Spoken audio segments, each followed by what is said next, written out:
am, Hard Rock Hell Day 2 with the Vargas Blues Band. And you played here, in this room here, at 1 o'clock. So how was it? Did you enjoy that? Oh, definitely. Yeah, great. It's quite an intimate little stage, that one, isn't it? Yeah. So, so the crowd, how did you feel? No, it was good. There were quite a lot of people. I was surprised. 1 o'clock in the afternoon, and we were the first band on as well. Yeah. So it was good. There was a lot of people, and they seemed to like it. So. Yeah. Never been on lunch before. We just got out of bed and came on I think we stage. pulled it off. So where did your name come from, Vargas Blues Band? From Javier Vargas, who's the guitarist. Ah, right, okay. Who's unfortunately not here at the moment. Right. Okay. And how did you get together then to form this band? That's quite a story. Luis, our bass player, he's a long-time friend of Javier's. Like, how long have you known Javier? Like 30 years or something? From 1984. 1984. So at one point, he's always been playing on and off with Javier. They're very good friends. I started playing with Luis. Luis told about me. Then we were playing in Menorca, and the guy recommended Gas as a new singer. And it worked out really well. And you've been together ever since? But I've only been a year. A year. Luis has been a long time with Yeah. 7 years. 7 years. Yes. But you don't, well, it seems quite good because you don't change band members that often by the sound of it, you sort of gel together. It does make a difference. You actually, since the music we play is very alive, songs change. You never know what's going to happen, if it's going to be a long one, a short one, or all of a sudden there are new parts. So it's really fresh.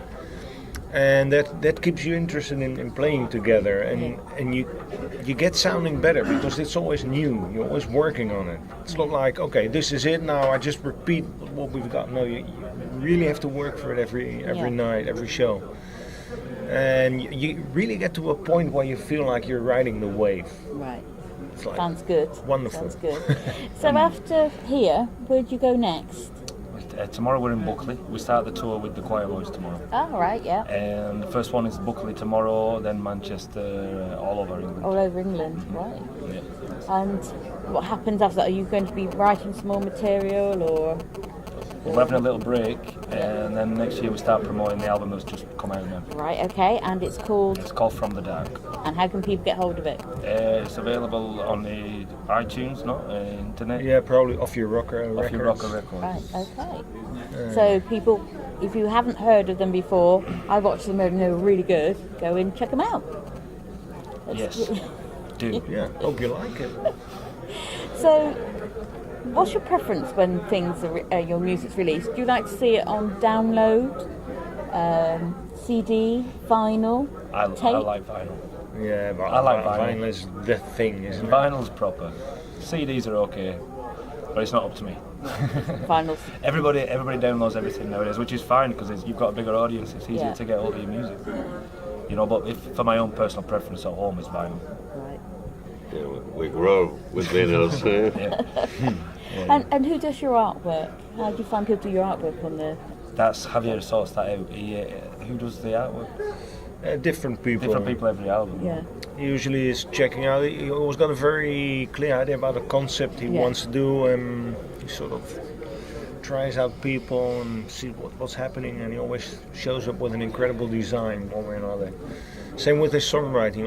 He got a pretty clear concept of what the song is about and where it should go. It's quite nice, actually.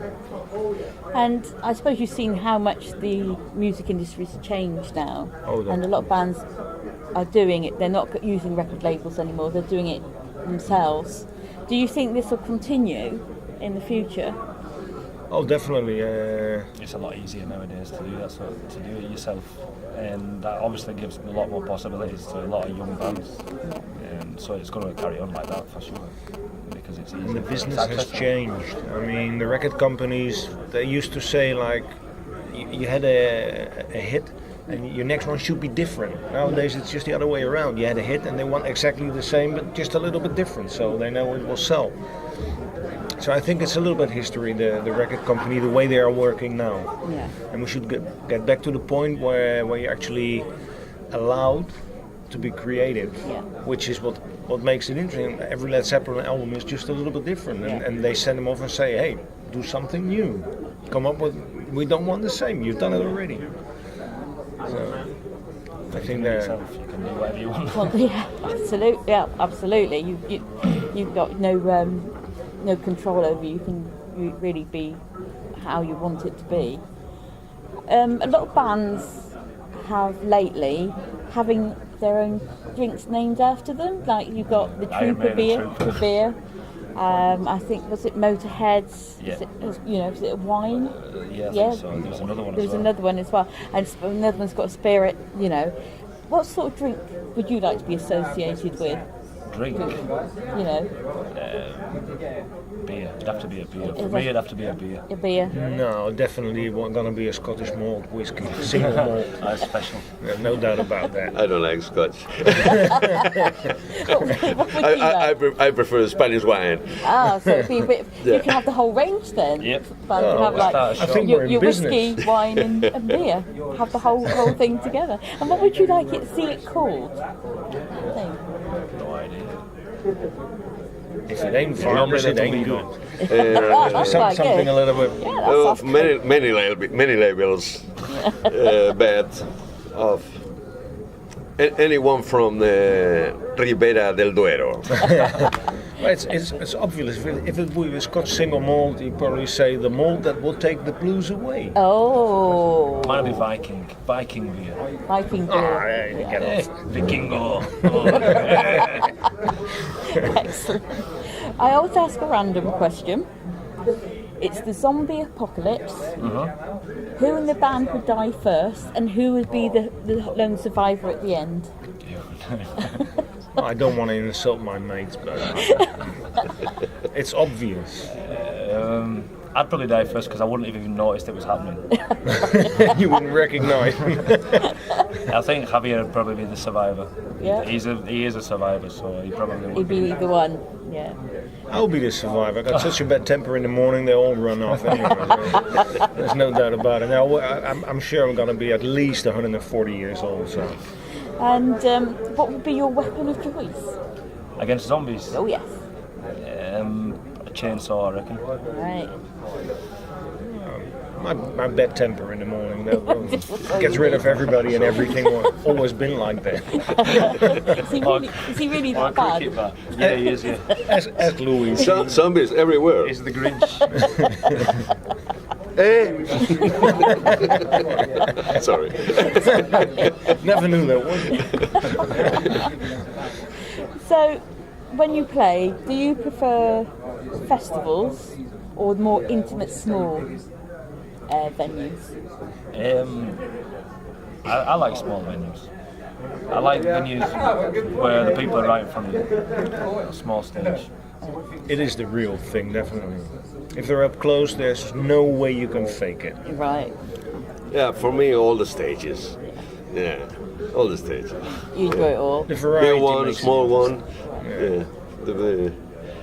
The most important thing is playing. Yeah. Well, guys, thank you so much for giving me some of your time. And I expect you've got plenty more to do today before you have to head off. We'll be checking out all weekend. Oh, right, okay. It's a bit of partying to do then. Yeah, we're going to see some bands. Wow. This is studying. Studying. Competition. We're working. You're working. mind you. Right, okay. Right. Anyway, thanks again Okay. very much. Thank you. Pleasure. Thank you. Thank you. Thank you very much for All having right, us. It thank was a you. pleasure.